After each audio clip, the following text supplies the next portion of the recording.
السلام عليكم ورحمة الله وبركاته. أهلا بيكم كل متابعينا على قناتنا كريز وحبان، يا رب تكونوا بخير. النهاردة معانا فيديو طلب مني كتير جدا، وناس كتير سألتني على أماكن خامات الحلويات والأماكن اللي أنا بجيب منها الأدوات والأطباق وكل الحاجات اللي انتوا بتشوفوها في الفيديوهات بتاعة المشتريات. فالنهاردة إن شاء الله حبيت إن أنا أقول لكم إزاي تروحوا للمكان ده.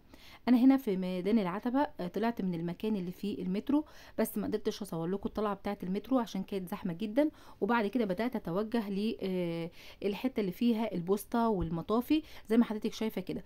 هنا موجود الكوبري اللي انت شايفاه، ده كوبري الأزهر، والمبنى الكبير اللي باين ده هو البوسطة. بوسطة العتبة طبعا معروفة، يعني حتى لو حضرتك رحتي اتوبيس او رحتي مترو وبقيتي موجودة في المكان ده، قولي انا عاوزة مثلا اوصل عند البوسطة بتاعت العتبة او المطافي.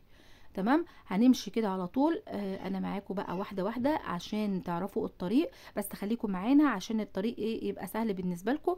لان في ناس كتير بجد سالتني عن الموضوع ده ودايما كنت بتسال السؤال ده. زي ما حضرتك شايفه كده. بدات انا بس بحاول اوريكم المنطقه كده اللي انت هتبقي ايه عشان تبقي الموضوع مركزه فيه. انا كده هتوجه بقى للمكان اللي فيه المطافي او الحمايه المدنيه، يعني احنا هنعدي عليه كده وهوريهولك وهتفضلي ماشيه من جنبه. طيب المحلات اللي انا هوريها لك دي او الشارع اللي انا هوريه لك، في بصراحه جمله الجمله، يعني الاسعار بتاعتهم حلوه جدا. كل واحد فينا ممكن يكون في منطقته محل بيبيع خامات الحلويات، بس ممكن تكون الاسعار بتختلف. يعني مثلا لو انت هتجيبي حاجه يعني كميه او حاجات كتير، يبقى احسن لك ان انت تنزلي وسط البلد، تنزلي العتبه وتجيبي الحاجات دي، ان هتفرق مثلا 10 جنيه 20 جنيه مثلا في الكيلو. فده كله هيفرق معاكي في المجمل بعد كده. بصوا، دي الاداره العامه للحمايه المدنيه زي ما قلت لحضرتك اهي، اللي هي المطافي بتاعه العتبه. تمام، يعني انت لو في جايه اتوبيس او جايه مترو وطلعتي الطلعه بتاعتها، اسالي اي حد انا عاوزه اروح عند المطافي، وهتمشي كده وهتوصلي للمكان ده. بصوا انا واخده كده ماشيه من جنب المطافي، همشي كده على طول على طول كده لحد ما هوصل للشارع اللي انا عاوزه ادخله. هوريهولك برضو عشان تبقي عارفاه. طبعا هيبقى على شمالي كوبري الازهر زي ما انت حضرتك شفتي، وبعد كده هتوجه للشارع ده. طيب، يعني في ناس كتير برضو عارفة شارع عبد العزيز. هو الشارع شارع عبد العزيز هيكون على يميني، وهنا ميدان الجيش هيكون على شمالي. او طريق للموسكي، يعني اللي يوديكي لشارع الموسكي، لكن انا مش عاوزة الجزئية دي، انا عاوزة ادخل شارع محمد علي. بصوا اهو الشارع اللي قصادي ده على طول. آه، بصوا انا بوريكم هنا شارع عبد العزيز، لو انت داخله كده هتبقي في عبد العزيز. تمام، وهنا هتبقي هنا ميدان الجيش. انا بحاول اوريه لكم برضو عشان تبقوا عارفين. طيب الشارع اللي انا داخلاه ده هو الايه، هو الشارع اللي انا عاوزاه، ده اسمه شارع محمد علي. تمام كده، هوريكي برضو على نصيته ايه عشان تبقي عارفه الصوره تبقى واضحه بالنسبه لك. زي ما قلت، هرجع بس اقول لكم ان المحلات اللي موجوده في الشارع اللي انا هوريه لكم ده محلات جمله الجمله بصراحه. سواء انت مثلا هتجيبي شوكولاتات بكميه، هتجيبي سبونشات، هتجيبي كريم شانتيه، هتجيبي باستري، هتجيبي كل الحاجات اللي ممكن تكوني بتحتاجيها في شغل الحلويات. بصوا هنا انا دخلت الشارع، بصوا على يميني وعلى شمالي الناس اللي بيبيعوا او اللي بيعملوا اليوفط بتاعه المكاتب والنياشين والحاجات دي. بصوا انا بحاول اوريه لكم اهو. يعني اي حد بيبقى محتاج يطبع حاجه باسم زي اللي بتحط على المكاتب كده، بيجي المنطقه دي برضو، هي دي متخصصه في كده. هفضل بقى ماشيه فيه كده لحد ما اجي للشارع اللي انا هدخله. الشارع اللي انا هدخله اول شارع هيقابلني على ايدي اليمين. تمام، هوريكم برضو على نصيته ايه عشان تبقوا عارفين.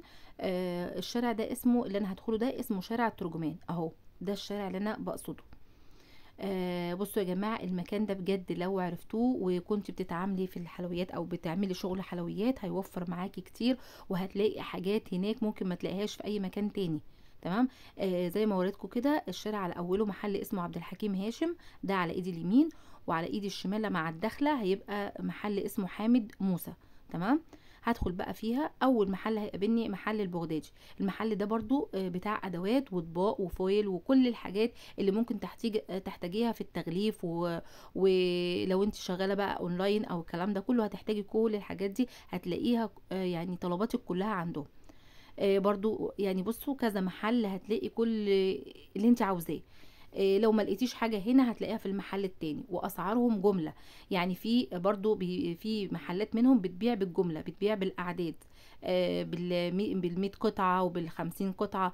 وممكن في محلات تانية بتبيع بالقطعه، يعني مثلا انت عاوزه 10 قطع، قطعتين مثلا، هتعملي حاجه ليكي او لاولادك او الكلام ده. لكن بقى لو انت شغاله في الموضوع هيوفر معاكي كتير، لان انت هتلاقي المحلات اللي بتديكي بالكميه، بكميات كبيره.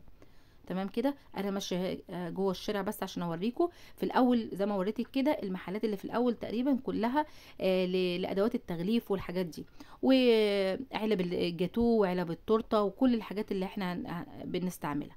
هنيجي بقى لاول محل بتاع خامات، ده اسمه مستودع حلويات السعاده. المحل ده برضو حلو قوي، لان فيه برضو حاجات كتير من الخامات الحلويات. والمحل اللي قصاده ده ادوات. تمام. بحاول ان انا اوقف لكم الصوره كده عشان ايه تاخدوا سكرين شوت للمحلات دي.